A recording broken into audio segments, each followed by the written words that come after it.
Астанада көлік салығын төлемей жүргендер жазалана бастады.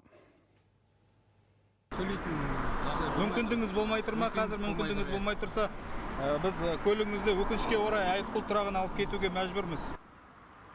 Полиция қызметкерлері мен Сарайшық ауданы бойынша мемлекеттік кірістер басқармасы бірлескен рейд ұйымдастырып жатыр. Олар міндетті төлемнен жалтарып жүргендерді көше бойында тоқтатып ескерту жасайды. Қарызы тым көптердің көлігі бірден айып тұрағына жөнелтіледі.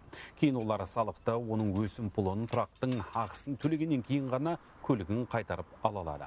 Сондықтан мамандар халықтың қарызды өз еріктерімен уақытылы жапқаны тиімді дейді.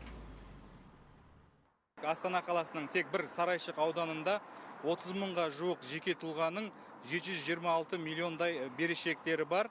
Сол себептен қазіргі таңда салық төлеушілерге түсіндірме жұмыстары жүргізілуде. Төлемеген жағдайда мәжбүрлі түрде екінші деңгейлі банктегі шоттардың бәрі бұғатталып, көліктері айыппұл тұрақтарына жөнелтуде мәжбүрлі түрде.